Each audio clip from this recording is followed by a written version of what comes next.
Vous écoutez Les Secrets de chez nous, un podcast produit par l'Indépendant et proposé par Philippe Congar.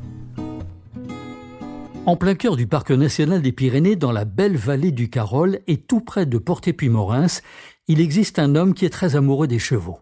Pierre Hénoff, né non loin de Paris, savait déjà qu'il n'y vivrait jamais. C'est à Toulouse qu'il va étudier le génie mécanique, puis à Tarbes qu'il deviendra ingénieur puis prof. Puis un beau jour, Pierre quitte la ville rose et arrive dans la vallée du Carol, où sa grand-mère possède une ferme qu'il va complètement rénover. Aujourd'hui, ce sont 80 chevaux qui gambadent en toute liberté sur de vastes étendues verdoyantes. Équilibre, nom de sa ferme, accueille dans un premier temps des jeunes de banlieue en quête de repos loin de la cité. Pierre Hénoff est curieux et il va étudier le comportement du cheval, son histoire et ses interactions sociales. Un livre paraîtra en 2014, Le silence des chevaux, dont une version enrichie vient de sortir, notez bien, Plaidoyer pour un autre monde équestre aux éditions Amphora.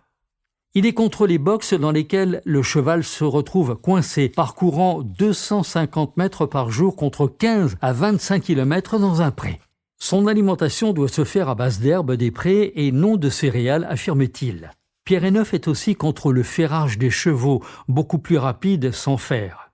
Ces 80 chevaux sont pieds nus.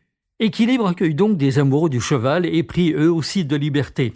2 salariés entretiennent la ferme, accompagnés de 2 associés.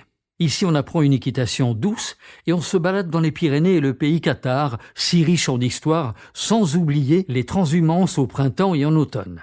Approchant de la retraite, Pierre Hénoff espère qu'une nouvelle génération de passionnés de chevaux va prendre la succession de sa ferme équestre pour laquelle il a tant donné.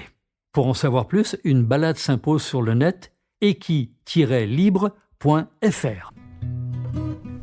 Vous avez écouté Les Secrets de chez nous, un podcast produit par l'Indépendant et proposé par Philippe Congar.